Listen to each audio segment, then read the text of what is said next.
नीलातुङ्गस्तनगिरितटे सुप्तमुद्बोध्य कृष्णं पारार्थ्यं स्वं श्रुतिशतशिरः सिद्धमध्यापयन्ति स्वोच्छिष्टायां सृजिनिगलितं या बलात्कृत्य भुङ्क्ते गोदा तस्यै नम इदमिदं भूय एवास्तु भूयः. அன்னவயல் புதுவையாண்டாள் அரங்கற்கு பன்னு திருப்பாவை பல்பதியம் இன்னிசையால் பாடிக் கொடுத்தாள் நற்பாமாலை பூமாலை சூடிக் கொடுத்தாளை சொல்லு சூடிக் கொடுத்த சுடற்கொடிய தொல்பாவை பாடி அருளவல்ல பல்வளையாய்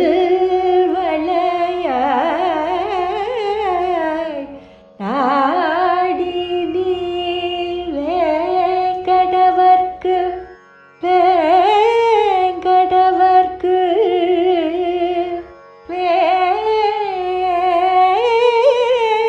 வேங்கடவர்க்கு என்னை விதி என்ற மாற்றம் நாம் கடவா வண்ணமே நல்கு.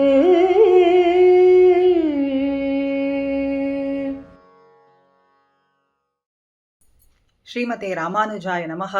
ஆழ்வார் எம்பெருமானார் ஜீயர் திருவடிகளே சரணம். ஸ்ரீமச்சடாரியதிராஜ கிருபாஸ்வலம்பம் சௌமியோ பயந்த்ரு ககனாத்ரி முனீந்திர பக்தம் வேதாந்த யுக்ம விஷதீகர பிரவீணம் ராமானுஜம் யதிவரம் குருமாஸ்ரயாமஹா. நீளாதுங்கஸ்தனகிரி தடி சுத்தமுத்போத்ய கிருஷ்ணம் பாரார்த்தியம் ஸ்வம் ஸ்ருதி சதசிர சித்தமத்யாபயந்தி ஸ்வோச்சிஷ்டாயாம் ஸ்ருஜினிகலிதம் யா பலாக்ருத்ய புங்க்தே கோதாதஸ்யை நம இதமிதம் பூய ஏவாஸ்து பூயः. அன்னவயல் புதுவை ஆண்டாள் அரங்கருக்கு பண்ணு திருப்பாவை பல்பதியம் இன்னிசையால் பாடிக் கொடுத்தாள் நற்பாமாலை பூமாலை சூடிக் கொடுத்தாளை சொல்லு.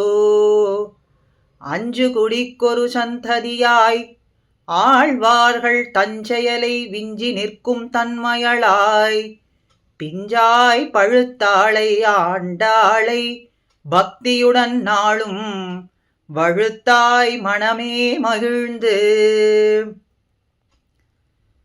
ஆண்டாள் நாச்சியாரினுடைய பகவத் அனுபவமானது முதிர்ந்து பரிவாகமான திருவாக்கைத்தான் திருப்பாவை என்று நாம் கொண்டாடுகின்றோம்.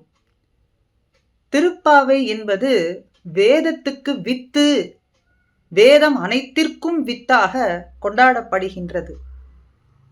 வேதத்தின் பொருள் அனைத்தையும் சாரமாக நாம் திருப்பாவையிலே காணலாம். ஆண்டாள் நாச்சியார் தன்னை ஒரு கோபிகையாகவும் திருவில்லிபுத்தூரே திருவாய்ப்பாடியாகவும் அங்கே எழுந்தருளியிருக்கும் வடபெரும் கோயிலுடையான் அவனையே கண்ணனாகவும் பாவித்து அந்த எம்பெருமான் சந்நிதியே நந்தகோபரினுடைய திருமாளிகையாகவும் கொண்டு தன் தோழிமார்கள் அத்தனை பேரையும் கோபஸ்திரீகளாக பாவித்து அத்தனை பேரோடு கூடி எம்பெருமானையே உபாயமாக கொண்டு கிருஷ்ணானுபவம் அனுபவித்து அவனை பெற்று அவன் திருவடிகளுக்கு கைங்கரியம் செய்ய அவன் உகந்திருக்கும்படியான அந்த கைங்கரியத்தை பெறுவதற்காக நோன்பு நோற்றாள். சங்கல்பித்துக் கொண்டு முதல் 5 பாசுரங்களிலே நோன்பு நோற்பதற்கு சங்கல்பமும் நோன்பிற்கான விதிமுறைகளும் உள்ளமானது பூரித்து எல்லோரும் நன்மை பெற வேண்டும்னும் அந்த நோன்பு நன்றாக நடந்து முடிய மழையானது எங்கும் பெய்து இருக்கும்படியாகவும் இப்படி 5 பாசுரங்களிலே நோன்பிற்கான விதிமுறைகளோடு சங்கல்பத்தோடு நமக்கு காட்டிக் கொடுக்கிறாள். நம்முடைய ஸ்ரீ வைஷ்ணவ சம்பிரதாயத்திலே பூர்வாச்சாரியர்கள் அனுஷ்டித்து காட்டியது பகவத் விஷயம். பகவத் சேஷத்துவத்தை காட்டிலும் பாகவத சேஷத்துவமே மிக உயர்ந்தது என்று பூர்வாச்சாரியர்கள் அத்தனை பேரும் தாங்கள் அனுஷ்டித்து போந்தும் நமக்கு காட்டிக் கொடுக்கிறார்கள். நம்முடைய ஆத்மஸ்வரூபத்துக்கு எது உயர்ந்தது? அடிமைப்பட்டிருப்பது, சேஷபூதர்களாக நாம் இருப்பது. யாருக்கு அடிமைப்பட்டிருப்பது? அந்த எம்பெருமானுக்கு, அந்த பகவானுக்கு அடிமைப்பட்டிருப்பது. அதனுடைய எல்லை நிலம் எதுன்னு பார்த்தால், பகவானுக்கு அடிமைப்பட்டிருப்பதுங்கிறதை காட்டிலும் உயர்ந்தது எதுன்னு பார்த்தால் பாகவதர்களுக்கு அடிமைப்பட்டிருப்பது. அதனுடைய அர்த்தமாகத்தான் திருப்பாவையிலே 6வது பாசுரம் புள்ளும் சிலம்பினகான் என்கின்ற பாசுரம் தொடங்கி 15வது பாசுரம் எல்லே இளங்கிளியே என்கின்ற பாசுர பரியந்தம் காட்டப்படுகின்றது. வேதம் வல்லார்களைக் கொண்டு விண்ணோர் பெருமான் திருப்பாதம் பணிந்து ஏத்துவது, அதுவே நமக்கு இந்த ஜீவனுக்கு உயர்ந்த குறிக்கோளாகும் என்ற ஆண்டாள் வாக்கின்படி பாகவதர்களை எல்லாம் அழைத்து கொண்டு எம்பெருமான் சந்நிதிக்கு செல்வது. அப்போ அந்த பாகவதர்களை முறையாக, ஒவ்வொரு பாகவதர்களை எல்லாம் முறையாக எழுப்பி சேர்த்து கொண்டு தன்னுடைய கோஷ்டி, அடியார்கள் கோஷ்டியாக சேர்ந்து எம்பெருமானுடைய சந்நிதிக்கு செல்லும் விதமாக இந்த பாசுரங்கள் 10 பாசுரங்கள் அமைந்திருக்கின்றது. திருப்பாவையிலே 5 என்று நாச்சியார் குறிப்பிடுகின்றாள். முதல் 5 பாசுரங்கள் பாசுரம் 1 5வது பாசுர பரியந்தம். அடுத்த 5 சொல்றாளே, 6 15 10 பாசுரங்கள். இதை 5 எப்படி பிரிக்கலாம் என்றால் 6, 7, 8, 14, 15 இந்த 5 பாசுரங்கள் பாகவதர்களை எழுப்பும்படியாக அடையாளங்களை, பொழுது விடிந்ததற்கான அடையாளங்களை கொண்டுள்ள பாசுரங்களாக அமைந்திருக்கின்றது. மற்றைய 5 பாசுரங்கள் பாகவதர்களை எழுப்புவதிலே பொழுது விடிந்ததற்கான அடையாளங்கள் இல்லாத பாசுரங்களாக அமைந்திருக்கின்றது. ஆக இதனாலே 5 என்று பிரித்து சொல்லப்பட்டது. இது பாகவதர்களை எழுப்புவதனாலே திருப்பள்ளி எழுச்சி பிரகரணம் என்று நாம் கொள்ளலாம். அதுல 6வது பாசுரம் புள்ளும் சிலம்பினகான் என்பது திருப்பள்ளி எழுச்சி பிரகரணத்துல முதல் பாசுரம். இன்று நாம் அனுபவிக்க போகும்படியான 7வது பாசுரமானது திருப்பள்ளி எழுச்சியினுடைய பிரகரணத்துல 2வது பாட்டு. 6வது பாசுரத்துல பிள்ளாய் என்று ஒரு பெண் பிள்ளையை இந்த பாகவத கோஷ்டிமார்கள் எல்லோரும் எழுப்புகின்றார்கள். அவளுடைய திருமாளிகைக்கு முன்பு வந்து நின்று உள்ளே உறங்கி கிடக்கிற பெண் பிள்ளையை எழுப்புகின்றார்கள். இந்த பெண் பிள்ளையானவள் பகவத் விஷயத்திற்கு புதியவள், பகவத் விஷய ருச்சிக்கு புதியவளா இருப்பதனாலே அவளுக்கு பாகவத ஏற்றமும் அறிந்திருக்க வாய்ப்பில்லை. அதனாலே அவளை எழுப்பி தங்களுடைய கோஷ்டியோடு சேர்த்து கொண்டு எம்பெருமான் திருச்சன்னதிக்கு செல்கின்றார்கள். இந்த 7வது பாசுரத்துல பேய் பெண்ணே என்று குறிப்பிடுகின்றார்கள். இந்த பாகவத கோஷ்டியிலே இருக்கக்கூடிய பெண் பிள்ளைகள் பகவத் ருச்சி நன்கு அறிந்தவள், பாகவதர்களினுடைய ஏற்றத்தையும் நன்கு தெரிந்தவள். ஆனாலும் தெரிந்து வைத்தும் மறந்து போய் உள்ளே உறங்கிக் கிடக்கிறவளை பேய்ப்பெண்ணே என்று சொல்லி தங்களோடு சேர்த்து கொண்டு சேர்ந்து எம்பெருமானுடைய கீர்த்திகளை எல்லாம் பாடிப் போகலாம் என்று இருக்கின்றார்கள். எழுப்பின பெண் பிள்ளையை கொண்டு கண்ணனுடைய சன்னதிக்கு செல்லலாகாதா? எதற்காக ஒவ்வொரு பெண் பிள்ளையாக எழுப்பிக் கொண்டு செல்கின்றார்கள் ஆண்டாளோடு மற்ற தோழிகளும்? முதல்லே சொன்னது போலே ஆண்டாள் திருவில்லிபுத்தூரையே திருவாய்ப்பாடியாக பாவித்துக் கொண்டாள். 5 லட்சம் குடிப்பெண்கள் திருவாய்ப்பாடியிலே இருக்கிற பொழுது இந்த 5 லட்சம் குடிப்பெண்களாக பாவித்த இந்த கோபஸ்திரீகள் தோழிகள் அத்தனை பேரையும் சேர்ந்து எழுப்பிக் கொண்டு தங்களுடைய கோஷ்டியிலே சேர்ந்து சென்றால்தான் கண்ணனுடைய திருவடிகளுக்கு சென்று நாம் அடைந்து நாம் நினைக்கக்கூடியதான அந்த கைங்கரியம் என்கின்ற பேட்டை அடைய முடியும் என்பதனாலே ஒவ்வொரு தோழியையும் ஒவ்வொரு பக்த பாவையா இருக்கக்கூடியதான இந்த பாகவதர்களை எழுப்புகின்றார்கள். அந்தமில் பேரின்பத்து அடியரோடு இருந்தமை என்று நம்மாழ்வார் காட்டிக் கொடுக்கிறார். எது பேரின்பம்? அடியவர்களோடு சேர்ந்து கொண்டாடுவதுதானே பேரின்பம். அடியார்களோடு என்று கூடுவது, அந்த நாள் என்று எனக்கு கிடைக்கும் என்று பாரிக்கிறார் நம்மாழ்வார். அப்படி அடியார்களோடு சேர்ந்து நாம் கூடியிருந்து எம்பெருமானுடைய திருநாமங்களை சொல்வதென்றோ ஏற்றம். இதற்கு 2 ஐதீகங்கள் காட்டப்படுகின்றது. முதல் ஐதீகம், எம்பெருமானாருடைய சிஷ்யர் ஆட்கொண்டவல்லி ஜீயர் ஒரு நாள் திருவீதியிலே எழுந்தருளா நிற்கக்கூடிய சமயத்துல நஞ்சீயர் ஆச்சாரியர் பட்டரினுடைய சிஷ்யர் ஆவார். அவர் ஆட்கொண்டவல்லி ஜீயரை பார்த்தவுடனே அவருடைய திருவடிகளிலே தண்டன் சமர்ப்பித்தாராம். அதை பார்த்து ஆட்கொண்டவல்லி ஜீயர் சொல்றார், நமக்கு பகவத் விஷயத்திலே மெய்யாக ருச்சி பிறந்ததில்லை காணும் அப்படின்னு சொன்னாராம். பகவத் விஷயத்துல மெய்யான ருச்சி பிரீத்தி என்பது அரியனுக்கு ஏற்படவில்லை என்று சொன்னாராம். அதை பார்த்து நஞ்சியர் உடனே, தேவரீர் எப்படிப்பட்ட பாகவதோத்தவர், எப்படிப்பட்ட ஒரு வைஷ்ணவ அதிகாரி, தேவரீர் இப்படி சொல்லலாமா என்று கேட்டாராம். அதற்கு அவர் பதில் சொல்றார், ஒரு வைஷ்ணவன் என்பவன் யார்? சுதூராத்மா கந்தவ்யா பாகவதஸ்திதா. பாகவதர்களை தூரத்திலே கண்டாலும் கூட அவர்களை சென்று வணங்க வேண்டும். அவர்களை பார்த்த மாத்திரத்திலேயே நமக்கு உகப்பு ஏற்பட வேண்டும். அவர்களிடத்துல ஒரு பிரீத்தி ஏற்பட வேண்டும், ஒரு ருச்சியானது ஏற்பட வேண்டும். உண்மையிலேயே நமக்கு பகவத் விஷயத்திலே ருச்சி பிறந்தது, மெய்யாக பிறந்திருக்கிறது அப்படின்னா பாகவதர்களை கண்ட மாத்திரத்திலே நமக்கு ருச்சி ஏற்பட்டால்தான் பகவத் விஷயத்திலே மெய்யான அறிவு ஏற்பட்டது என்று அர்த்தம். அப்பொழுதுதான் வைஷ்ணவ பூர்த்தி என்பது நம்மிடத்திலே ஏற்பட்டது அப்படின்னு சொன்னார். ஆனால் உம்மை பார்த்த மாத்திரத்துல அடியேனுக்கு அப்படிப்பட்ட ஒரு உகப்போ ஒரு பிரீத்தியோ ஒரு சந்தோஷமோ ஏற்படவில்லை. அதனால வைஷ்ணவ பூர்த்தி என்பது அடியேனுக்கு முழுமையாக ஏற்பட்டதான்னு தெரியவில்லை.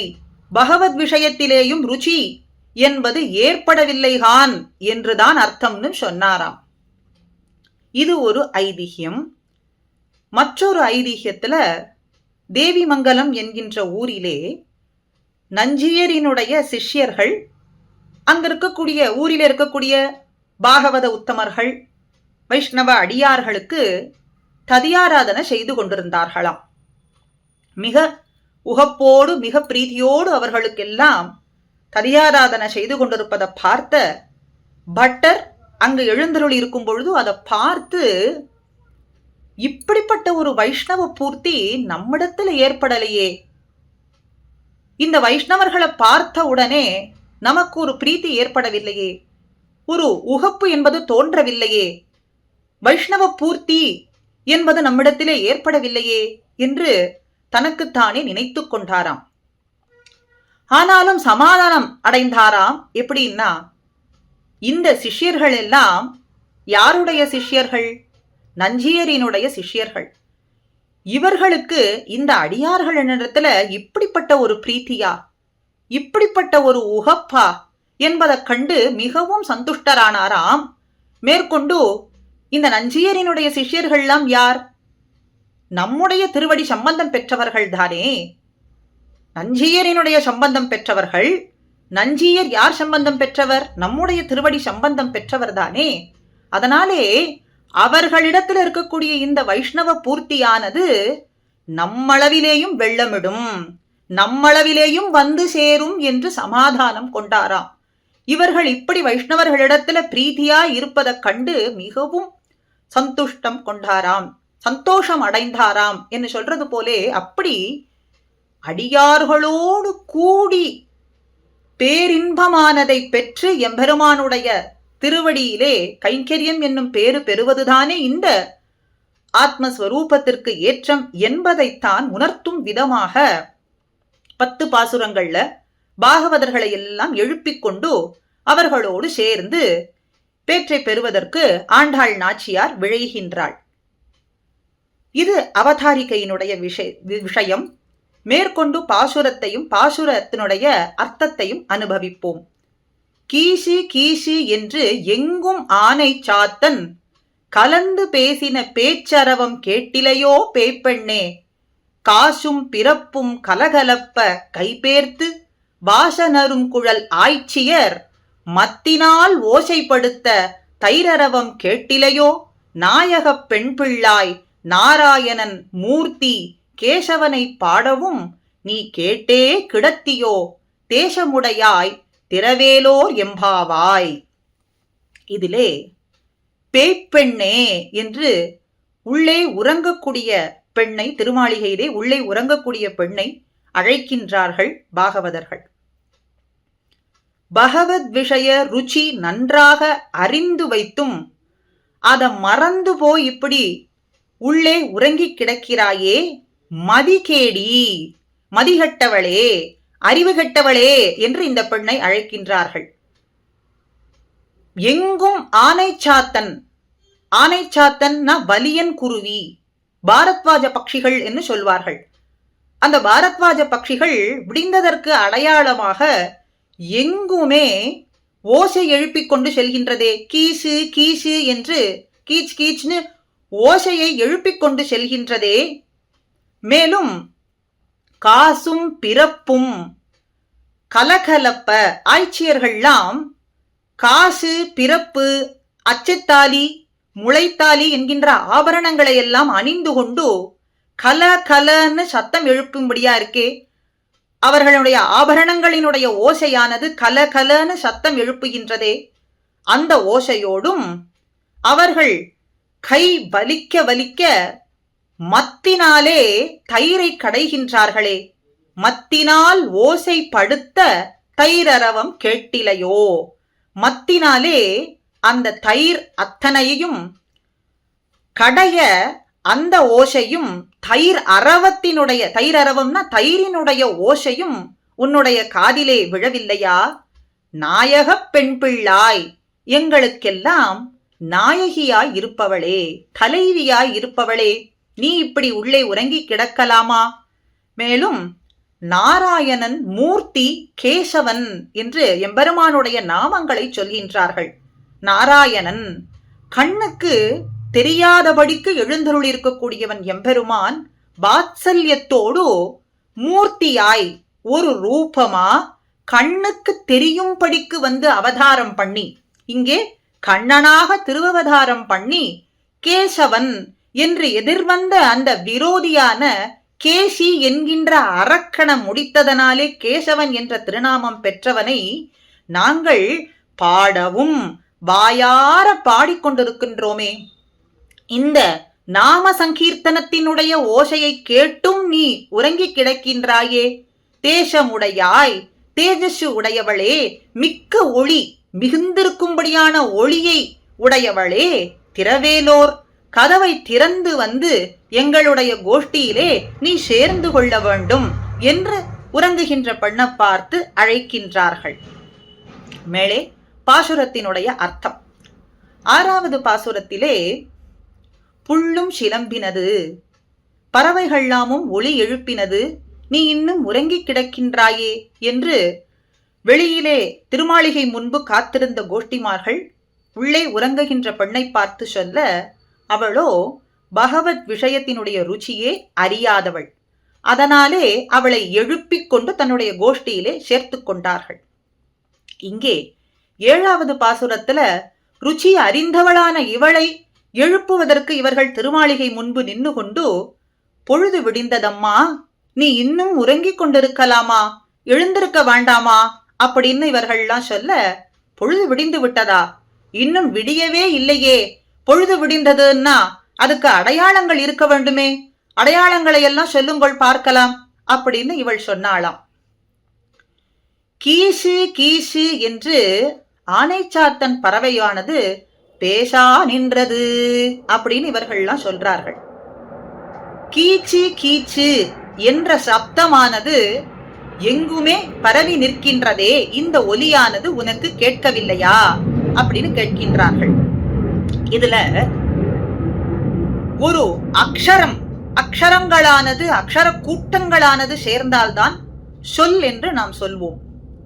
சொல் என்று சொல்லப்படும். அந்த சொற்களினால் தான் அர்த்தங்கள் என்பது ஸ்புரிக்கும். அதற்கு மேலே அதை அனுபவிக்க முடியும். மேற்கொண்டு அது வாக்கியமாக தொடரும். இங்கே கீசு கீசு என்று சொன்னால் இதற்கு ஏதாவது ஒரு அர்த்தம் இருக்கான்னா அர்த்தமானது எதுவுமே கிடையாது. அனக்ஷர ராசியாக இருக்கின்றது. அனக்ஷர ரசமாக இருந்தாலும் கூட இனிமையாக இருக்கு காதுக்கு. பொதுவா அக்ஷரங்கள் அதை கூட்டினால் எழுத்துக்கள் வரும். அதனாலே அர்த்தமானது நமக்கு கிடைக்கும். அதை கொண்டு நாம் அனுபவிக்கலாம்.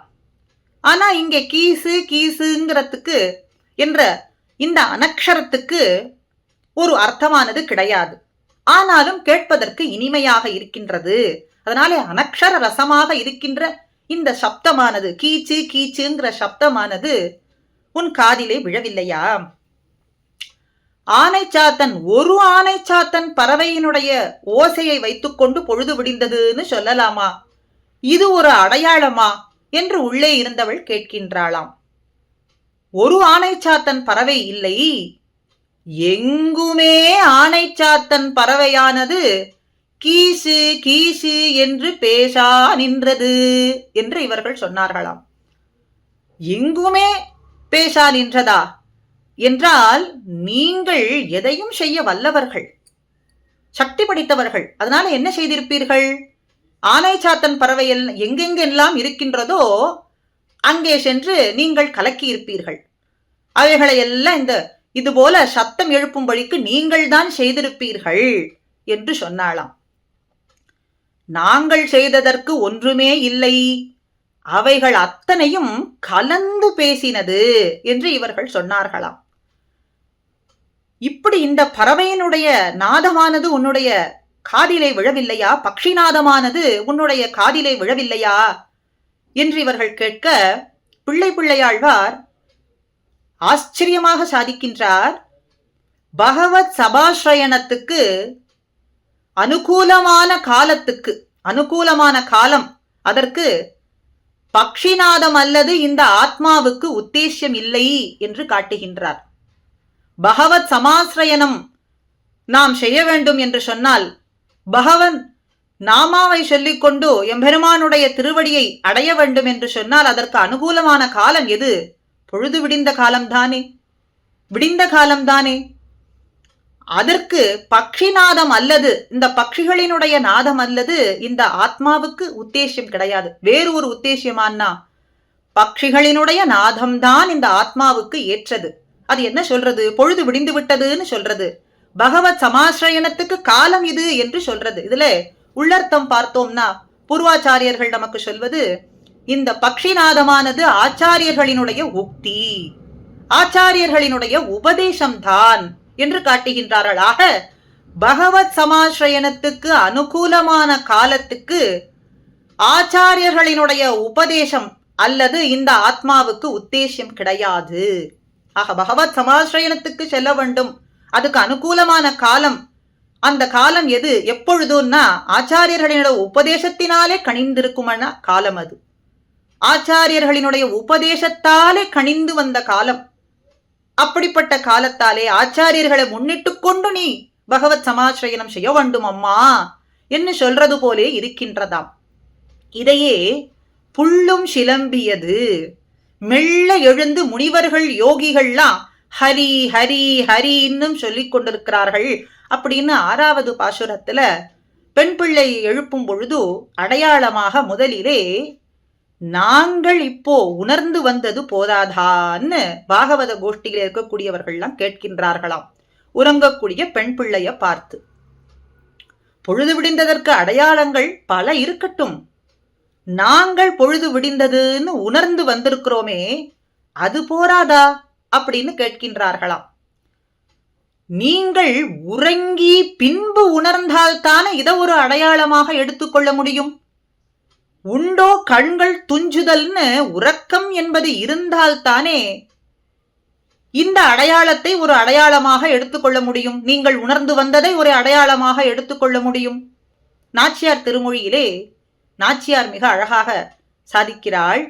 மென்னடை அன்னம் பறந்து விளையாடும் வில்லிபுத்தூர் உறைவான் தன் பொன்னடி காண்பதோர் ஆசையினால் என் பொருகையர் கண்ணினை துஞ்சா. வில்லிபுத்தூரிலே அன்னங்கள்லாம் அழகாக பறந்து பறந்து விளையாடி கொண்டிருக்கின்றது. அப்படிப்பட்ட செழுமையான தேசத்திலே உறைவான் தன் வடபெரும் கோயிலுடையான் வடபத்திர சாயியினுடைய பொன்னடிகள் இணை அடிகள் தாமர அடிகளை காண வேண்டும் என்ற ஆசை, அந்த ஆசையினாலே என்னுடைய கண்கள் உறக்கம் என்பதே மறந்து போனது என்று சொல்றாளாம். அந்த ஆசைக்கே என்னுடைய உறக்கத்தை நான் பலி கொடுத்தேன். உறக்கம் என்பதே சிறிது கூட இல்லாமல் போனது, கண்கள் மூடுதல் என்பதும் இல்லாமல் போனது என்று சொல்றது போலே உறங்கி உணர்தல் என்பதை செய்தால்தானே உணர்வது அப்படிங்கிற அடையாளத்தை இங்கே எடுத்துக்கொள்ள முடியும் என்று சொல்றது போலே இங்கே இந்த கீசிகி என்கின்ற 7வது பாசுரத்துல நாங்கள் ஒன்றும் செய்யவில்லை அம்மா, அதுவாகவே இந்த ஆனைச்சாத்தன் பறவைகள் எல்லாம் கலந்து கலந்து ஒன்றோடு ஒன்று பேசிக்கொண்டது என்று இவர்கள் சொல்ல உறங்குகின்ற பெண் பிள்ளை கேட்கின்றாள், கலந்து பேசினதா? அதற்கு அடையாளம் என்ன? நீங்கள் எப்படி அது கலந்து பேசினது என்பதை அறிந்து கொண்டீர்கள் அப்படின்னு கேட்க, இந்த ஆண் பறவையும் பெண் பறவையும் ஒன்றோடு ஒன்று கூடி இருந்து பகலிலே நெடுந்தூரம் பிரிந்து செல்வதனாலே, உணவுக்காக பிரிந்து செல்றதனாலே, அந்த பிரிவாற்றாமையினாலே இப்படி பிரிந்திருக்க போகின்றோமே, கூடியிருந்து பின்பு இப்படி பிரிய போகின்றோமே, நெடுநேரம் பிரிந்திருக்க போகின்றோமே என்கின்ற ஒரு தளர்த்தியினாலே, அந்த பிரிவாற்றாமையினாலே அதனுடைய குரலிலே கேட்கும்படியான அந்த துவனியானது உன்னுடைய காதிலே விழவில்லையா என்று கேட்கின்றார்களாம். இப்படி சொன்ன உடனே அந்த துவனியை கேட்டவுடனே நீ என்ன செய்திருக்க வேண்டும்?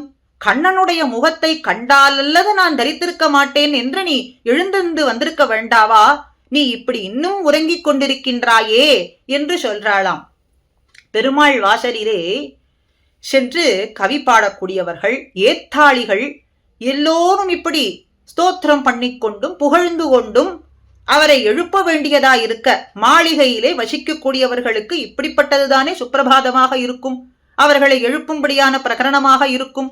அப்படி இருக்க அதை விட்டு விட்டு பக்ஷிநாதத்துக்கு முன்பே, அதை கேட்பதற்கு முன்பே எழ வேண்டும்னும் கேட்ட பின்பும் எழ வேண்டும்னு சொல்கின்றீர்களே, இது என்ன ஒரு தர்மஹானி என்று உறங்கி கிடக்கிறவள் நினைத்தாளாம். இப்படிப்பட்ட ஒரு தர்மஹானியா? இது என்ன செய்வது? பறவையினுடைய நாதத்தை கேட்டு எழுவதா அப்படின்னு மாளிகையிலே வசிக்கக்கூடியவர்கள் நினைப்பது போல, பெருமாளுக்கு உறங்கி கிடக்கும் சமயத்துல கவி பாடக்கூடியவர்கள் வந்து எழுப்புவது போலேன்னா இருப்பது. இப்படி இவர்கள் பக்ஷிநாதம் கேட்டு எழ வேண்டும்னு சொல்றார்களே என்று நினைத்து கொண்டாளாம். இவர்கள் இவ்வளவு சொல்லியும் அவள் பதில் ஏதும் சொல்லாமையாலே உறங்கி கிடக்கிறத பார்த்து இவர்கள் கேட்கின்றார்கள், உள்ளே ஏதும் கிருஷ்ணானுபவம் பண்ணி கொண்டிருக்கின்றாயா, ஆரவாரம் ஏதும் நடந்து கொண்டிருக்கின்றதா என்று மர்மமாக கேட்கின்றார்களாம். அதாவது பொடி வைத்து சொல்றது அப்படின்னு சொல்வது. மர்மமாக இவ்வளவு இந்த பட்சிகளினுடைய நாதம் அத்தனையும் அடையாளமாக சொல்லியும் நீ எழுந்திருக்கவில்லை என்று சொன்னால் உள்ளே ஏதாவது ஆரவாரம் நடந்து கொண்டிருக்கின்றதா என்று கேட்டும் இவள் பதில் சொல்லாததனாலே பேய்ப்பெண்ணே என்று சொன்னார்களாம். பகவத் விஷயத்தை காட்டிலும் ததீய விஷயமே ஏற்றம் உடையது. பகவத் விஷய பரியந்தம் பாகவத விஷயம், பகவத் அனுபவ பரியந்தம் பாகவத அனுபவ பரியந்தம் என்பதை நன்கு தெரிந்தவள். பகவத் விஷயத்தினுடைய ஏற்றத்தை காட்டிலும் பாகவதர்களுடைய அனுபவமும் அவர்களுக்கு அடிமை செய்வதும் தான் ஏற்றமும் என்பதை நன்னாக தெரிந்து வைத்துக் கொண்டவள். ஆனாலும் அதை மறந்து போய் உள்ளே உறங்கிக் கிடக்கின்றாயே, அதனாலே பேய்ப்பெண்ணே, மதிகேடி, மதியானது கெட்டவளே, அறிவு கெட்டவளே என்று சொல்றார்கள். இவர்களுக்கு அறிவு எது? இந்த கோபஸ்திரிகள் பாகவத பெண்களுக்கு அறிவு எதுன்னு கேட்டால், பகவத் விஷயமான அனுபவத்தை காட்டிலும் பாகவத விஷய அனுபவமே உயர்ந்தது என்கின்ற எண்ணத்தை கொண்டவர்கள், அதை அனுஷ்டானத்திலும் கொள்ள வேண்டும் என்றும் கொண்டும் இருக்கக்கூடியவர்கள். அதனாலே இப்படி தெரிந்து வைத்தும் நீ அதை மறந்து கிடக்கிறதுனாலே இவர்கள் அத்தனை பேரும் உறங்கக்கூடியவளை பார்த்து சொல்றார்கள், பேய்ப்பெண்ணே. உறங்கக்கூடியவள் நான் பேய்ப்பெண்ணாக இருப்பது இருக்கட்டும், பொழுது விடிந்ததற்கு மற்ற அடையாளங்களை எல்லாம் சொல்லுங்கள். இவ்வளவு காலம் நீங்கள் சொன்னது போரும், இதையெல்லாம் ஒரு அடையாளமாக கொள்ள முடியாது. மேலும் வேறு ஏதாவது அடையாளங்கள் இருந்தால் சொல்லுங்கோள் என்று கேட்க, தைரரவம் கேட்டிலையோ, தயிரினுடைய ஓசையானது உனக்கு காதிலே விழவில்லையா? இந்த ஆய்ச்சிமார்கள் எல்லாம் காசும் பிறப்பும், காசு என்றால் காசு மாலை ஆபரணம், அச்சு தாலி இன்னும், பிறப்பு முளைத்தாலி இன்னும் சொல்லும்படியான ஆபரணங்களை எல்லாம் நன்னாக கழுத்திலே சாத்தி கொண்டு அது கல கலன்னு ஓசை எழுப்பும்படியாக தயிர் கடைகின்றார்கள். தயிர் கடையும் பொழுது இந்த ஆய்ச்சியர்களினுடைய ஆபரணங்கள் எல்லாம் கலகல கலகலன்னு சப்தம் எழுப்புகின்றதாம். அந்த ஓசை உன்னுடைய காதிலே விழவில்லையா? இவர்கள் கைபேர்த்து, கையானது நோவும்படிக்கு, சிவந்து போகும்படிக்கு மிகவும் கஷ்டப்பட்டு தயிர் கடைந்து கொண்டிருக்கின்றார்களே, அந்த மத்தின் ஓசையும் தயிரானது கடையும் பொழுது சிலம்பும்படியாக, அப்படியும் இப்படியும் சிலம்பும்படியான சத்தமும் உன்னுடைய காதிலே விழவில்லையா அப்படின்னு கேட்கின்றார்களாம். இந்த ஆய்ச்சியர்கள் எதற்காக இப்படி கஷ்டப்பட்டு அந்த தயிரை கடைய வேண்டும் அப்படின்னு சொன்னா, மந்தரமலையை கூட எளிதாக கடலிலே போட்டு கடைந்து விடலாமாம். ஆனால் இந்த தயிரை கடைவது, ஆய்ப்பாடியிலே தயிரை கடைவதுங்கிறது மிகவும் கடினமான காரியமாகும். கெட்டியாக வெட்டி எடுக்கலாம் படிக்கு இருக்கக்கூடிய இந்த தயிரானது கடைவதற்கு மிகவும் கஷ்டமாக இருப்பதனாலே அவர்கள் கைகள்லாம் நோவு பெற்று சிவந்து போயிருக்கிறதாம். இது ஒரு அர்த்தம். மற்றொரு அர்த்தம், கண்ணன் எம்பெருமான் அருகிலே இல்லாமையாலே அவர்கள் கைகள்லாமும் சிவந்து போய் நோவு பெற்றிருக்காம். அதனாலே தயிர் கடைய முடியவில்லையாம். கண்ணன் எம்பெருமான் அருகில் இருந்தாலும் தயிர் கடைய ஒட்டேன்னு சொல்வான் எம்பெருமான். தயிர் கடைந்தால் அந்த தயிரானது மோராகிவிடும். மோரை கண்டாலே எம்பெருமானுக்கு பிடிக்காது. மோரார் குடமுரட்டி முன்கிடந்ததானத்தே என்ன, மோர் பாத்திரத்தை குடத்தை கண்டாலே ஒன்று தள்ளி விடுவான், இல்லை உடைத்து விடுவான்.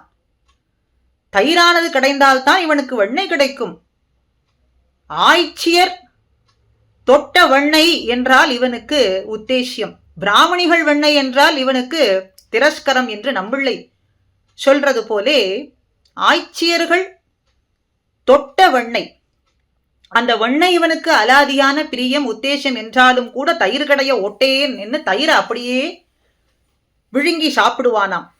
அதனாலே கண்ணன் பெருமான் அருகில் இருந்தாலும் இவர்களுக்கு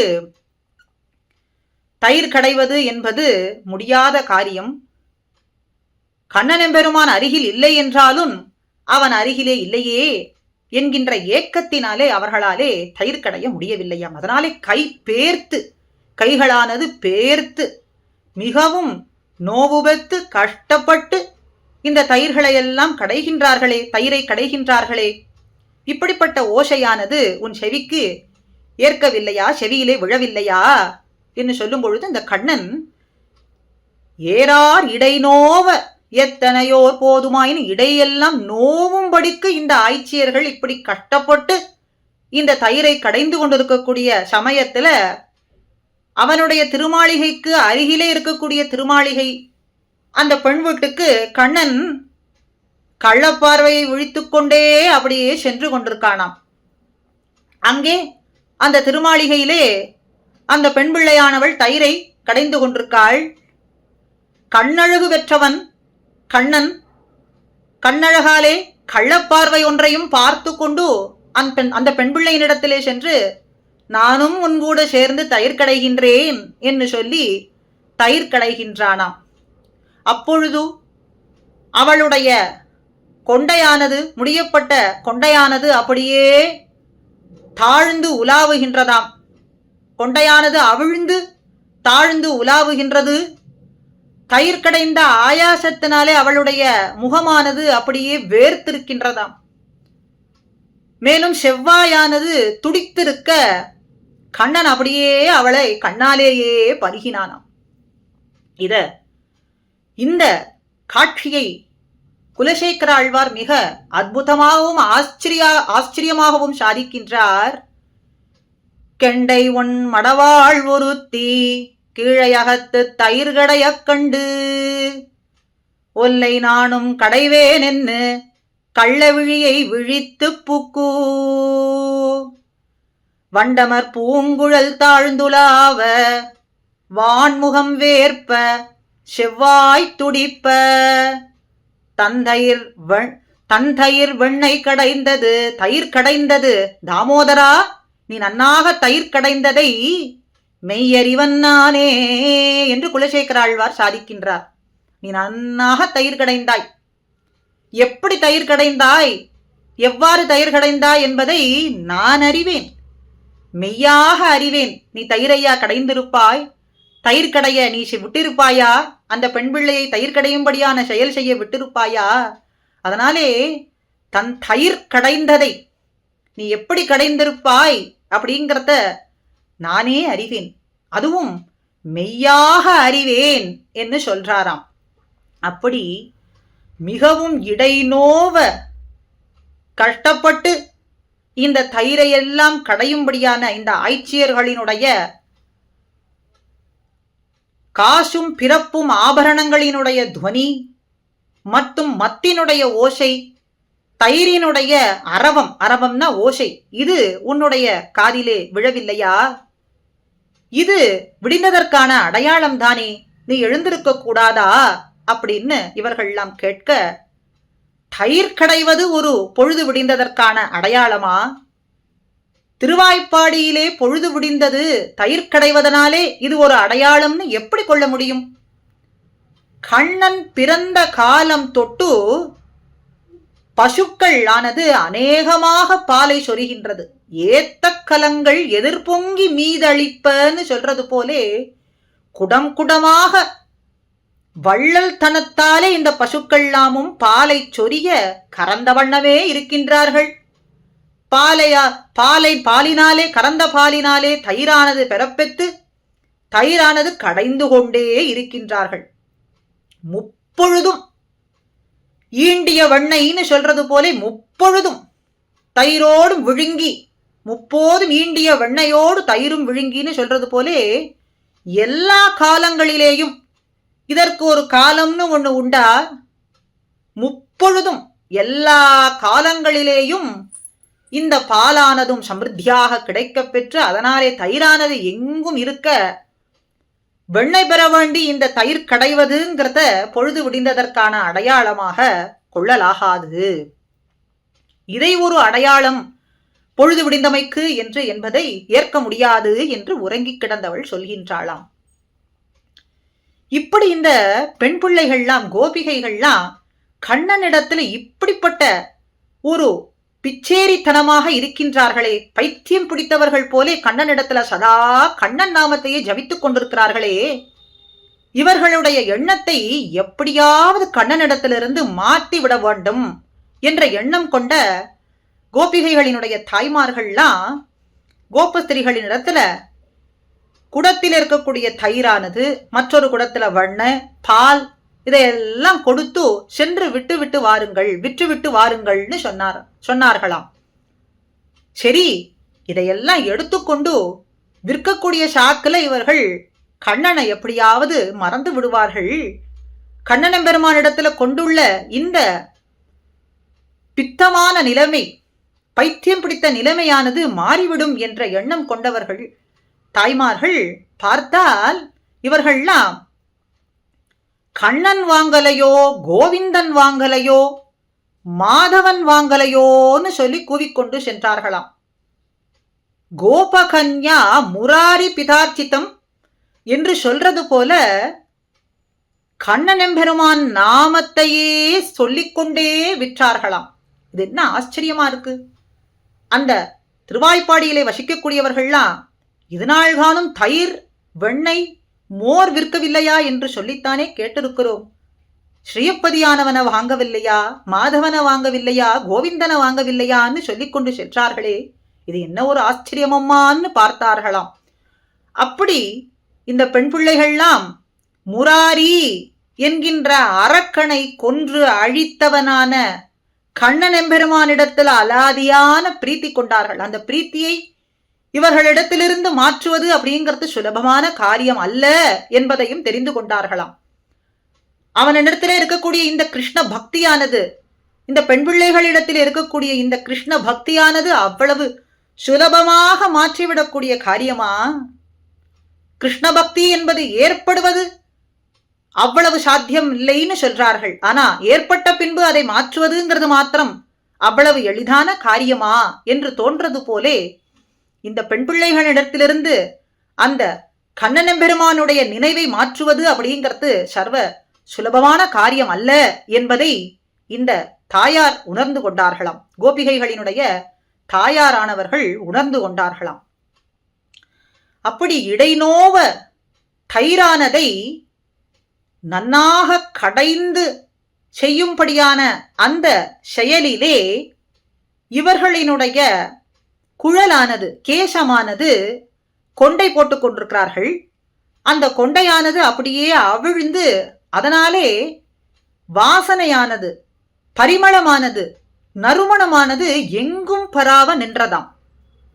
இவர்களுடைய குழலிலே இருக்கக்கூடிய அந்த வாசனையானது எங்குமே பரவி இருக்கின்றது என்று சொன்னா இதற்கு ஒரு திருஷ்டாந்தம் என்னன்னா, பெரியாழ்வார் என்றொரு ஆழ்வார் வடபெரும் கோயிலுடையானுக்கு மால கைங்கரியம் செய்வதற்காகவே, திருமாலை சாத்துவதற்காகவே நந்தவனம் அமைத்து வந்தார்.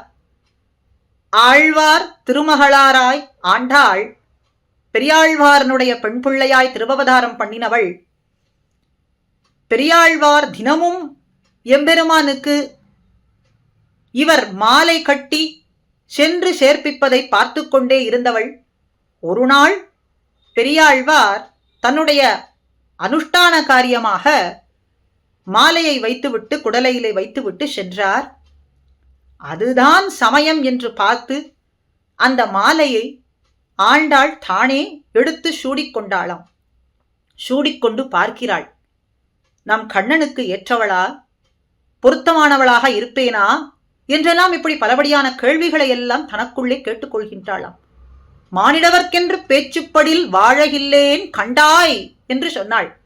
மானிடவர்க்குன்னு பேச்சுப்பட மாட்டேன், அந்த எம்பெருமானையே அடைவேன், அதுவே சாஸ்வதம் என்று தனக்கு சொல்லிக் கொண்டவள் எம்பெருமான் கண்ணனுக்கு நான் ஏற்றமுடையவளாக இருப்பேனா, பொருத்தமுடையவளாக இருப்பேனான்னு தனக்குத்தானே அழகு பார்த்து கொள்கின்றாள். பார்த்து அந்த மாலையை மறுபடியும் அந்த குடலையிலேயே வைத்து விடுகின்றாள். எப்பொழுதும் போல பெரியாழ்வார் மாலையை எம்பெருமானுக்கு சாத்துகின்றார். இப்படி பல நாட்கள் தொடர்ந்து நடக்கின்றது இந்த நிகழ்வு. ஒரு நாள் எதேச்சையாக அதிர்ஷ்டவசமாக இவருக்கு கோதை சூடிக்கொண்டிருந்ததையும் அந்த மாலையிலே இவளுடைய கேசமானது இருப்பதையும் பார்த்து திடுக்கிற்றார். என்ன அபச்சாரமான காரியம் செய்துவிட்டாயம்மா! எம்பெருமானுக்கு நாம் சூடிக் களைந்த மாலையை சாத்துவதா? அவன் சூடிக் கொடுத்த மாலை என்றோ நாம் ஏற்றுக்கொள்ள வேண்டும் என்று இவரிடத்தில் சொல்லி மறுபடியும் புதிதான மாலைகளையெல்லாம் புஷ்பங்களையெல்லாம் நந்தவனத்திலிருந்து எடுத்து மாலையாக கட்டி எம்பெருமானிடத்துல படப்பெரும் கோயிலுடையானுக்கு சாத்துவதற்காக சென்றார். எம்பெருமான் சொன்னான், பெரியாள் வீரே, இந்த மாலையிலே பரிமளம் இல்லையே, வாசனை இல்லையே, இல்லையே, இது புதிதாக எடுத்து வரப்பட்ட புஷ்பங்களால் ஆன மாலைதான் என்று சொன்னால் எம்பெருமான் சொன்னான், நேற்று நீர் சாத்தினீரே, இதுகாரும் சாத்தி வந்தீரே, அந்த மாலையினுடைய பரிமளம் இந்த மாலையிலே இல்லை. கோதை சூடிக் களைந்த மாலையையே இனிமேல் எனக்கு சாத்தும்னு சொன்னான். அன்று தொட்டு இன்று பரியந்தம் கோதை சூடிக் களைந்த மாலையையே எம்பெருமானுக்கு சார்த்தப்படுகின்றது. திருவில்லிபுத்தூரிலே வடபத்திரசாயிக்கு ஆண்டாள் சூடிக் களைந்த மாலையை சார்த்தித்தான் விஸ்வரூப சேவையே நடக்கின்றது. விஸ்வரூப சேவையிலே ஆண்டாள் சூடிக் கொடுத்த மாலையையே எம்பெருமான் சாத்திக் கொள்கின்றான். இப்படி பல திவ்ய தேசங்கள், ஒவ்வொரு திவ்ய தேசங்கள்ல ஒரு சரித்திரம். திருவேங்கடமுடையானுக்கும் ஆண்டாளுடைய மாலையை அனுப்ப, ஆண்டாள் சூடிக்களைந்த மாலையை அனுப்ப எம்பெருமான் சாத்திக் கொள்கின்றான். திருமாலிரும் சோலை சுந்தர தோளுடையான் அவனும் சார்த்திக் கொள்கின்றான். ஆனந்தத்தோடே அதி பிரீத்தியோடே ஆண்டாள் நாச்சியார் சூடிக்களைந்த மாலையை ஏற்றுக்கொள்கின்றான். இதுபோலே திருவரங்கத்திலே எழுந்தருளியிருக்கும் திருவரங்கநாதனுக்கு நம்பெருமாள் ஆண்டாள் சூடிக் கொடுத்த மாலையையே தான் சூடிக்கொள்கின்றான். ரங்கநாச்சியார் சூடிக்களைந்த மாலையையோ, உறையூரிலே எழுந்தருளியிருக்கும் கமலவல்லி நாச்சியார் மாலையையோ எம்பெருமான் அணிந்து கொள்வதில்லை. எம்பெருமானுக்கு சார்த்தப்பட்ட மாலைகளை இந்த தேவிகளுக்கு சாத்துகின்றார்கள், பிராட்டிமார்களுக்கு சாத்துகின்றார்களே ஒழிய எம்பெருமான் தான் சார்த்திக் கொள்றது ஆண்டாள் நாச்சியார் சூடிக்களைந்த மாலையை தவிர வேறு ஒன்றும் இல்லை. இந்த மாலைகளை சூடிக்கொள்றதனாலே இவளுக்கு ஒரு பரிமளம் மிகுந்திருக்குமான்னு கேட்டா, இவள் சூடிக்கொள்வதனாலே அந்த புஷ்பங்களுக்கு பரிமளம் இன்னும் அதிகமாகுமே ஒழிய வேறு ஒன்றும் இல்லை. இயல்பாகவே இந்த புஷ்பங்களுக்கு பரிமளம் உள்ளது. ஆனாலும் இன்னும் அந்த பரிமளத்தை மிகுந்திருக்கும்படியாக செய்து அதை தன் நாதனுக்கு கொடுக்க வேண்டும் என்பதனாலே தான் சூடிக்கொண்டு அந்த பரிமளமானது இன்னும் நிறைந்திருக்கும்படிக்கு செய்து அதை எம்பெருமான் ஏற்றுக்கொள்கின்றான் என்பது போலே இந்த ஆய்ச்சியர்களினுடைய குழல் கேசமானது நறுமணமாக இருக்கு. வாச நறுங்குழல், நறுங்குழல் என்றாலே வாசனையுடைய கேசம் என்றுதானே அர்த்தம். மறுபடியும் வாச என்று எதற்கு ஒரு சப்தம், வாச நறுங்குழல் என்று எதற்காக சொல்ல வேண்டும் என்றால், இந்த ஆய்ச்சியர்களுக்கு இடைச்சிகளுக்கு இயற்கையாகவே குழலிலே பரிமளம் என்பது மிகுந்திருக்கின்றது என்பதை சொல்றதற்காகவே வாச நறுங்குழல் என்று இங்கே ஆண்டாள் நாச்சியார் சாதித்திருக்கிறாள். ஆக வாச நறுங்குழல் ஆய்ச்சியர்கள் ஆயாசத்தினாலே இப்படி குழலானது அவிழ்ந்து விழவும், அவர்களினுடைய ஆபரணங்களினுடைய கலகல என்கின்ற ஒலியும், கையானது நோவும் படிக்கும், இடையானது நோவும் படிக்கும் தயிர் கடைகின்றார்களே, தயிரானது மத்தினாலே கடையும் பொழுது ஏற்படக்கூடியதான இந்த ஒலியானது உனக்கு கேட்கவில்லையா, உன் காதிலே விழவில்லையா அப்படின்னு இவர்கள்லாம் வெளியே இருக்கக்கூடியவர்கள்லாம் கேட்க ஒன்றும் பேசாது பெண் பிள்ளையானவள் உள்ளே உறங்கி கிடக்கின்றாள். அதனாலே மேலும் சொல்றார்களாம், நாயகப் பெண் பிள்ளாய், எங்களுக்கெல்லாம் நாயகியானவளே, தலைவியானவளே, பகவத் விஷயத்தை விட பாகவத விஷயம் ஏற்றது என்கின்ற அறிவு பெற்றவளே, அப்படின்னா பாகவதர்களான எங்களோடு சேர்ந்துன்னா நீ இந்த குணத்தை அனுபவிக்க வேண்டும். அதை விட்டு இப்படி உறங்கலாமா? எங்களுக்கு தலைவியா இருக்கக்கூடியவளே, நீ இப்படி இருக்கிறத பார்த்தால் உனக்கு செல்வச் செருக்கு இருப்பதனாலே நீ இப்படி உறங்குகின்றாயோ என்றும் தோன்றுகின்றதுன்னு சொல்றார்களாம். அப்படியா? என்ன செல்வச் செருக்கு இவளுக்கு இருக்குன்னு பார்த்தா, கிருஷ்ணானுபவம் என்கின்ற செல்வம் இவளிடத்திலே இருக்காம். கிருஷ்ண பக்தி என்கின்ற செல்வம் இவளிடத்திலே இருக்காம். அந்த செருக்கினாலே நீ இப்படி உறங்கி கிடக்கின்றாயா? நாயகப் பெண் பிள்ளாய். இப்ப முதல்ல பேய்ப்பெண்ணே என்று அழைத்தார்கள், இப்போ நாயகப் பெண் பிள்ளாய்னு சொல்றார்கள். ரெண்டுக்குமே வாசி இல்லாமல், ஒரு வேற்றுமை இல்லாமல் சொல்றார்களாம். ரெண்டுத்திலேயும் என்ன சொல்றார்கள்? பகவத் விஷயத்தை விட பாகவத விஷயமான அந்த குணமே, அதை அனுபவிக்கக்கூடிய குணமே ஏற்றதுங்கிற அறிவு கொண்டவள். ஆனா அதை மறந்து இப்போ உறங்கி கிடக்கிறாள். அப்படிங்கறதுனாலே எங்களுக்கு தலைவி போன்றவள். ஆனால் அத இப்படி நீ மறந்திருக்கலாமா? அப்படிங்கறதுனாலே நாயக பெண் பிள்ளா, இன்னும் பேய்ப்பெண்ணே, மறந்திருக்கக்கூடியவளே, மதிகட்டவளேங்கிறதுனாலே பேய்ப்பெண்ணேங்கிறார்கள். ஆக நாயக பெண் பிள்ளாய் அப்படின்னும் அழைத்தும் இவள் எழுந்திருக்காமலேயும் பதில் ஒன்றும் சொல்லாமையினாலேயும் இவள் சட்டென்று எழுந்து வர வேண்டும். அதற்கு என்ன சொல்லலாம் என்று பார்க்க, எம்பெருமானுடைய நாமங்களை சொல்லலாம். அவனுடைய சேட்டிதங்களும் குணங்களும் பரிமளிக்கும்படியான நாமங்களை எல்லாம் வாயார சொல்லலாம் என்று நினைத்து கொண்டு நாராயணன், மூர்த்தி, கேசவன் என்று சொல்கின்றார்கள். நாராயணன் சர்வருக்கும் அந்தரியாமியாய் வாத்சல்யத்தோடே கண்ணுக்கு எட்டாதபடிக்கு, கண்ணுக்கு தோற்றம் ஆகாதபடிக்கு எம்பெருமான் எழுந்தருளி இருக்கிறான். எதற்காக இந்த வாத்சல்ய குணம் எதற்காக அவன் கொண்டிருக்கான்னு சொன்னா, சர்வரையும் ரட்சிக்கவே, சர்வரையும் ரட்சிப்பதற்காகவே இப்படிப்பட்ட ஒரு வாத்சல்யம். எம்பெருமான் கண்ணுக்கு எட்டாத தூரத்திலே எழுந்தருளி இருக்கான். 5 நிலைகளிலே எழுந்தருளி இருக்கின்றான் என்று சொல்லப்படுகின்றது. பர, வியூக, விபவ, அந்தர்யாமி, அர்ச்சைன்னு எம்பெருமானுடைய 5 நிலைகள். எம்பெருமான் பரமபதத்திலே எழுந்தருளி இருக்கின்றான். தேவர்களினுடைய கூப்பாடு கேட்பதற்காகவே திருப்பார்கடலிலே வியூக நிலையிலேயும், கிருஷ்ணாவதார ராமாவதாரம் போலே விபவ அவதாரங்களையும் எடுத்துக்கொண்டும், சர்வருக்குள்ளேயும் அந்தர்யாமி என்கின்ற நிலையிலேயும் நாம் இப்பொழுது கண்டு கழிக்கலாம்படிக்கு எல்லா திவ்ய தேசங்களிலேயும் அர்ச்சாரூபமாக எம்பெருமான் எழுந்தருளி இருக்கின்றான். ஆக கண்ணுக்கு தோற்றாதபடிக்கு சர்வருக்குள்ளேயும் அந்தர்யாமியாக எழுந்தருளி இருக்கக்கூடிய எம்பெருமான் ஒருவரை ரட்சித்து மற்றொருவரை ரட்சிக்காமல் விட்டுவிடுகின்றானா? எல்லோரையும் ரட்சிக்கின்றான், சர்வரையும் ரட்சிக்கின்றான்.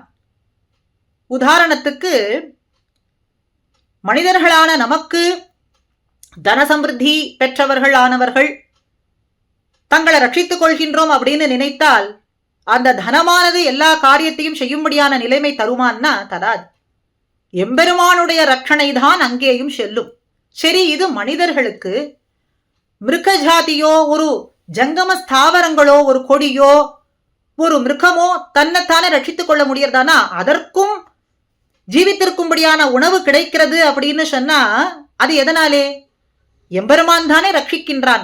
அந்த மிருகம் என்கின்ற ஜீவனையும் எம்பெருமான் தான் ரட்சிக்கின்றான். ஆக மனிதர்களான நமக்கு உணவு என்பது கிடைக்க பெற்று எம்பெருமான் நம்மை ரட்சிக்கின்றான் அப்படிங்கிறது மாத்திரம் இல்லாமல் சர்வ வஸ்துக்களையும், சர்வ ஜீவாத்ம வஸ்துக்கள், ஜீவாத்ம இல்லாத வஸ்துக்கள், சித்து அச்சித்து அத்தனைக்குள்ளேயும் அந்தர்யாமியா எழுந்தருளி இருந்து அத்தனை வஸ்துக்களையும் எம்பெருமான் ரட்சிக்கின்றான்.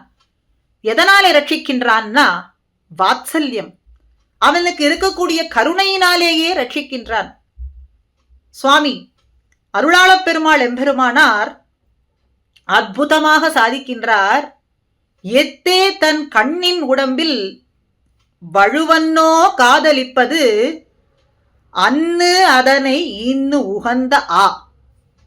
ஒரு பசுமாடு இருக்கின்றது. அப்பொழுதுதான் அந்த தன்னுடைய கண்ணுக்குட்டியை பிரசவித்திருக்கிறது. அந்த கண்ணுக்குட்டியினுடைய உடம்பில பார்த்தால் எப்படி இருக்கும்? வழுவழுன்னு இருக்கும். ரத்தம், மூத்திரம், மலம் எல்லாம் சேர்ந்து வழுவழுன்னு இருக்கும்.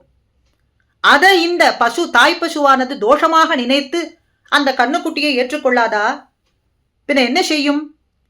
தன்னுடைய நாக்காலேயே கண்ணுக்குட்டியினுடைய உடம்பில் இருக்கக்கூடிய அந்த வழவழப்பான தோஷத்தை நக்கி நக்கியே தீர்த்துவிடும். தன்னுடைய நாக்காலேயே அத்தனையும் அந்த கண்ணுக்குட்டியினுடைய உடம்ப சுத்தம் செய்துவிடும். அந்த தோஷத்தை போக்கி சுத்தமாக செய்துவிடும். அதுபோல எம்பெருமான் நம்மிடத்தில் இருக்கக்கூடிய குற்றங்களை எல்லாம் குற்றமாக பார்க்காது நத்தமாகவே கொள்கின்றான். தோஷம்னு சொல்லி நம்ம எல்லாம் அவன் ஏற்றுக்கொள்ளாது விட்டால் ஒருத்தரையும் அவன் ரட்சிக்க முடியாது. நம்முடைய தோஷத்தை பார்த்து தோஷம் இல்லாது இருக்கக்கூடியவர்களைத்தான் ரட்சிப்பேன்னு சொன்னா ஒருத்தரையுமே ரட்சிக்க முடியாது. ஆக நம்மிடத்தில் இருக்கக்கூடிய தோஷங்களை எல்லாம் தோஷம், குற்றம் என்று கொள்ளாது அது அத்தனையும் நத்தமாகவே கொள்கின்றான். மேலும் இந்த குற்றங்களை எல்லாம் குற்றம் அப்படின்னு பாராத வண்ணம் செய்வதற்கு பிராட்டிமார்கள் எழுந்தருளி இருக்கின்றார்கள். குற்றம் என்பதே அவன் மறந்து போகும் அளவுக்கு செய்யக்கூடிய வண்ணம் ஸ்ரீதேவி, பூமிதேவி, நீலாதேவிமார்கள்லாம் எழுந்தருளி இருக்க எம்பெருமான் வாத்சல்யத்தோடு நம்மை ரட்சிக்கின்றான். பத்சம் அப்படின்னா கண்ணு. எப்படி தாய் பசுவானது அன்பாலே, காதலாலே, கருணையாலே தன்னுடைய கண்ணுக்குட்டியினுடைய உடம்பில் இருக்கக்கூடிய தோஷத்தை சுத்தமாக்குகின்றதோ, ஏற்றுக்கொள்கின்றதோ, அதுபோல எம்பெருமான் நம்முடைய குற்றங்களை எல்லாம் பாராது நம்மை ஏற்றுக்கொள்கின்றான். அது எதனாலே? நம்மிடத்துல கொண்டிருக்கக்கூடிய வாத்சல்யத்தாலே. அந்த வாத்சல்யம் என்கின்ற குணம் அவனிடத்துல பரிவளிக்கின்றதனாலே எம்பெருமான் நம்மை ஏற்றுக்கொள்கின்றான், நம்ம ரட்சிக்கின்றான். அப்படி நாராயணன் எம்பெருமான் கண்ணுக்கு தெரியாத வண்ணம் எழுந்தருளி இருந்தாலும் வாத்சல்ய குணத்தாலே மூர்த்தியாய், மூர்த்தி ஒரு ரூபமாக, கண்ணுக்கு தெரியும்படியான ஒரு ரூபமாக. அப்படின்னா இங்க எந்த குணம் பரிமளிக்கின்றது? சௌலபியம், நீர்மை, அறப்பெரியவன் ஆனா மிக தாழ்ந்தவர்களோடு கலந்து பரிமாறுதல் என்று சொல்லும்படியான குணம். நாராயணன் சர்வருக்கும் சுவாமியா இருக்கக்கூடியவன், சர்வ வஸ்துக்களுக்கும் அத்தனை பேருக்கும் சுவாமியா எழுந்தருளி இருக்கான்.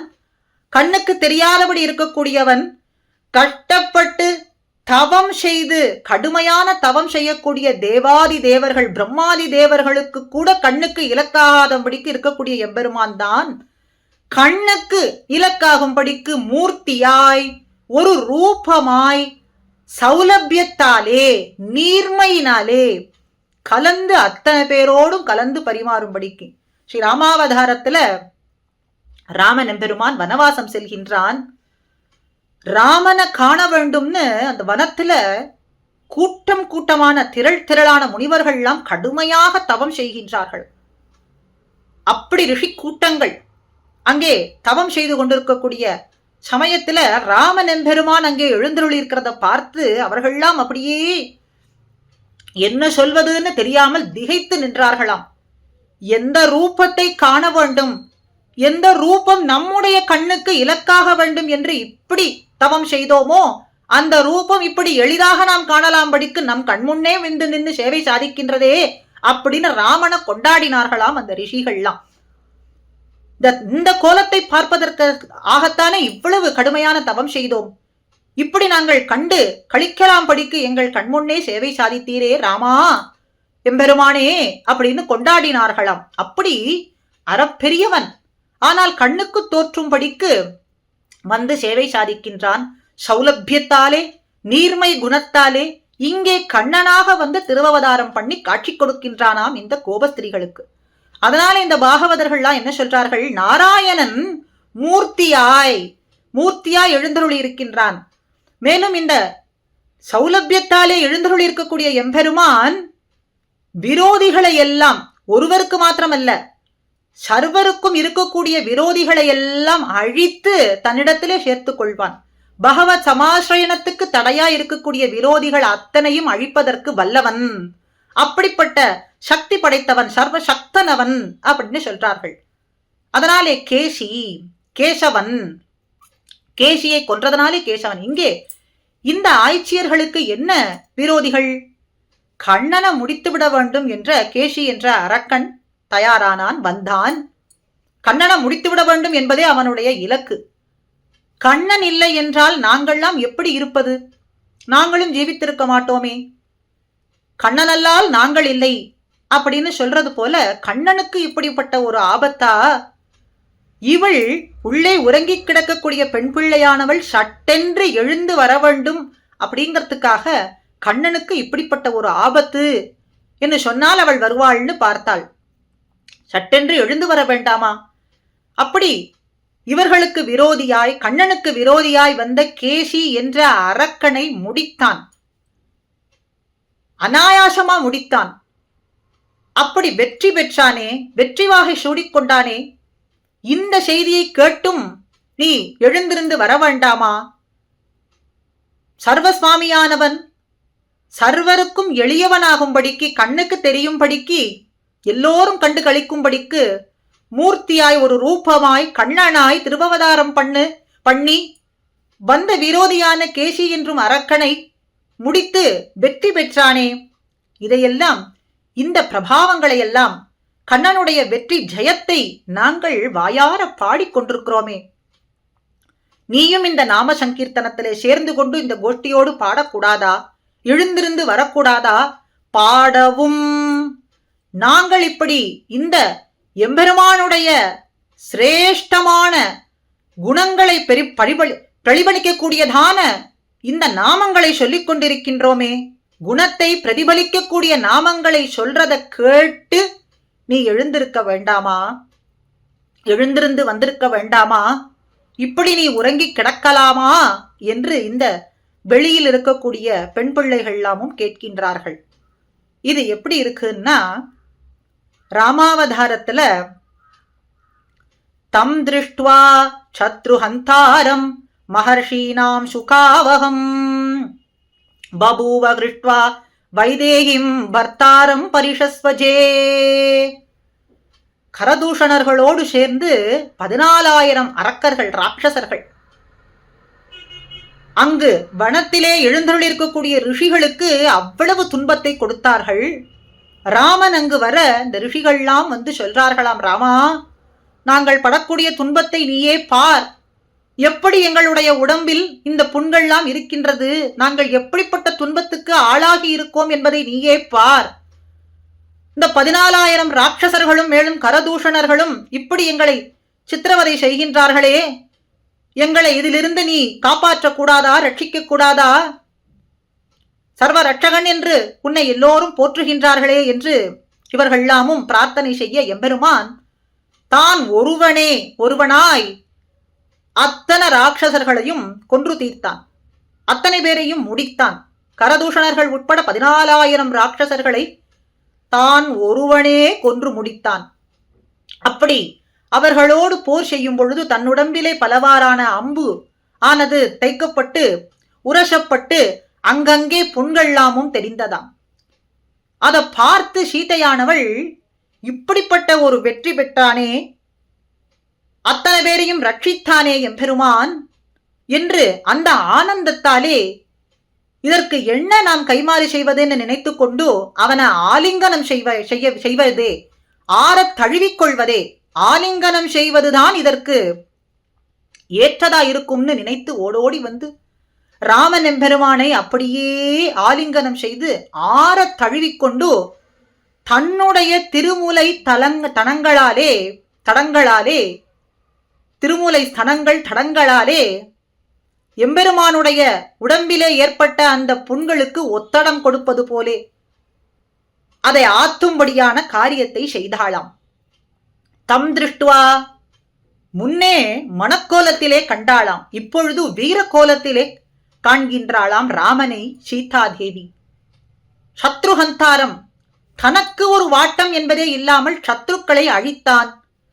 சத்ருக்களை அழித்து மகர்ஷீனாம் சுகாபனம், மகர்ஷிகளுக்கு சுகத்தை ஏற்படுத்தினான். எப்படின்னா, ஒரு தாயானவள் தன்னுடைய பிரஜையினுடைய ஆர்த்தியானது தீரப்பெற்று சுகமடைந்தால் தான் சுகம் கொள்வாளே, அதுபோல இந்த ரிஷிகளினுடைய ஆர்த்தியெல்லாம் தீர்ந்து அவர்கள் சுகமடைந்ததை பார்த்து தானும் இன்புற்றானாம் ராமன் என்று சொல்றது போல மகர்ஷீனாம் சுகாவனம் ஹிருஷ்டுவா சந்தோஷம் பெற்றாள். இதை பார்த்து சந்தோஷம் அடைந்தாள் வைதேகி.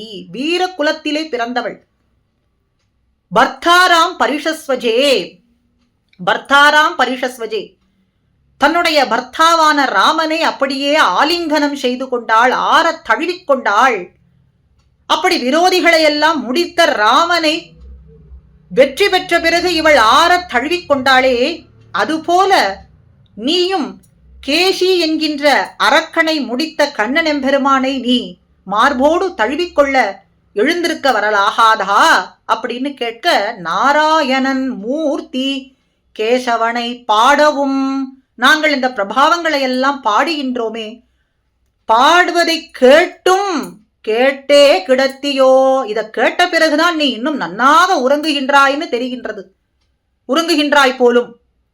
நாங்கள் இப்படி பாடுவதை கேட்டும் நீ எழுந்திருந்து வராததை பார்த்தால் நீ இன்னும் நன்னாக உறங்கிக் கொண்டிருக்கின்றாயோ என்று தோன்றுகின்றதுன்னு சொல்ல, இப்படி இவள் தேசமுடையாய், தேஜஸ்ஸு உடையவளே, மிகுந்த ஒளி படைத்தவளே, நாங்கள் ஒளியில்லாது இருளிலே இருப்பவர்கள் போலே இருக்கின்றோம். கதவை திறந்து உன்னுடைய தேஜஸாலே மிகுந்த ஒளியாலே எங்களுக்கு ஒளி கொடுத்து எங்களோடு நீ சேர்ந்து கொள்ளலாகாதா? அந்த கிருஷ்ணானுபவம் என்கின்ற பேற்றை பெற்ற அதனாலே வந்த ஒளி படைத்தவளே, அந்த ஒளியை எங்களுக்கு தரலாகாதா? எங்களுடைய கோட்டியிலே நீ சேர்ந்து கொள்ளலாகாதான்னு இவ்வளவு சொல்லியும் அவள் எதுவும் பேசாமலேயும் கதவை திறக்காமலேயும் இருக்க, ஜால கிரந்தத்தாலே, அதாவது கதவினுடைய துவாரத்தாலே இவர்கள்லாம் பார்க்கின்றார்கள்.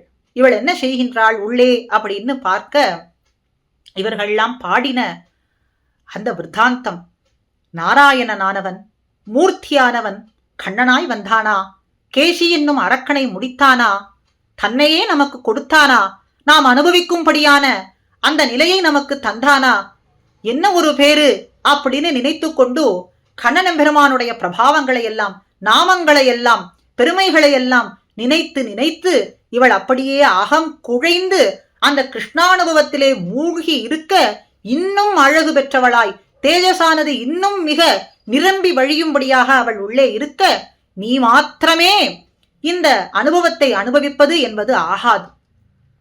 தானே தன்னை இந்த கிருஷ்ணானுபவத்திலே ஈடுபடுத்திக் கொண்டு அனுபவிப்பதுங்கிறது பிரதம பர்வம். 6வது பாசுரத்திலே சொல்லப்பட்ட அந்த பெண் பிள்ளை பகவத் விஷயத்துக்கு புதிதானவள். தானே கண்ணனுடைய அனுபவத்தை அனுபவித்துக் கொண்டிருக்கிறாள் அப்படின்னு சொல்லப்பட்டது. ஆக இது பிரதம பர்வ நிஷ்டை, முதல் நிலை. பாகவதர்களோடு சேர்ந்து அனுபவிப்பது அப்படிங்கிறது தான் சரமமான நிலை, இறுதியான நிலை, ஏற்றமான நிலை. பிரதம நிலை எம்பெருமானை அனுபவிப்பது, மத்தியம நிலை பாகவதர்கள் அனுபவிப்பது, சரமமான நிலை அதிலேயும் சிரேஷ்டர்களான ஆச்சாரியர்களினுடைய திருவடிகளை நினைத்து கொண்டு அவர்களை அனுபவிப்பது, அவர்களின் மூலம் எம்பெருமானை நாம் பெறுவது, அவர்களோடு அவர்கள் காட்டின வழிப்படிக்கு பாகவத கோஷ்டியோடு நாம் எம்பெருமானை அனுபவிப்பது என்று பூர்வர்கள் காட்டினபடிக்கு சரமமான நிலை. பாகவதர்களோடு சேர்ந்து அனுபவிப்பதுதானே ஏற்றம்.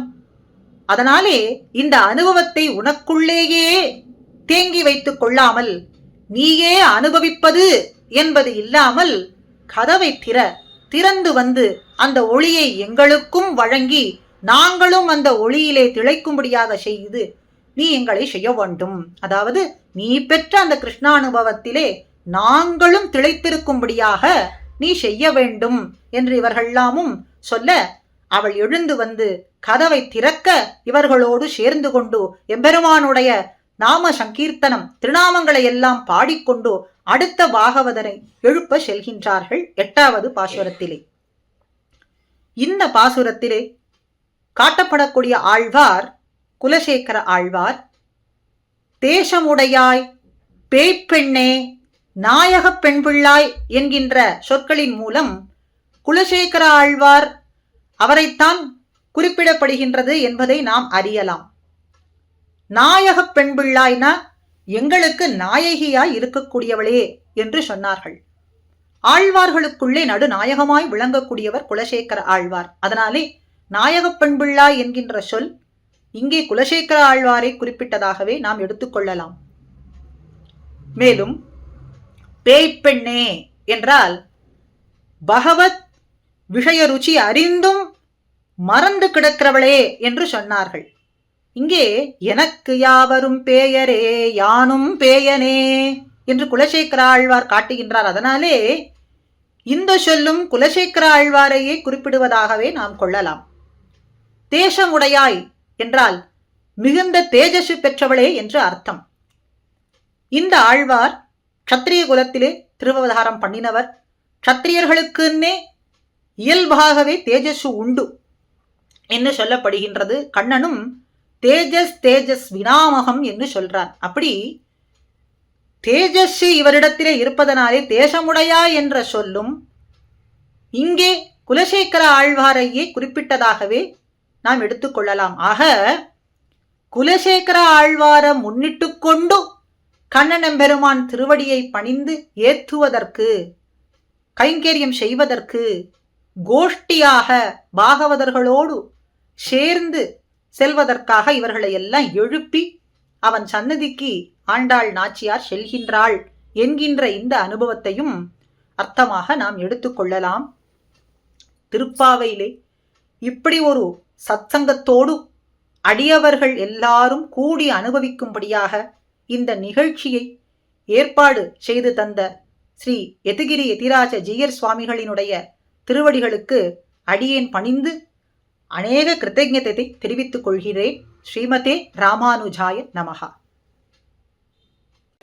பற்பமெனத்திகள் பைங்கழலும் தன் பல்லவமே விரலும், பற்பமென திகழ் பைங்கழலும் தன் பல்லவமே விரலும், பாவனமாகிய பைந்துவராடை பதிந்த மருங்கழகோ, பாவனமாகிய பைந்துவராடை பதிந்த மருங்கழகும், முப்புரி நூலோடு முன்கையில் ஏந்திய முக்கோல் தன்னழகும், எப்பொழுதும் யதிராசன் வடிவழகு என் இதய துள்ளதால், இல்லை எனக்கெதிர் இல்லை எனக்கெதிர் இல்லை எனக்கெதிரே, இல்லை எனக்கெதிர் இல்லை எனக்கெதிர் இல்லை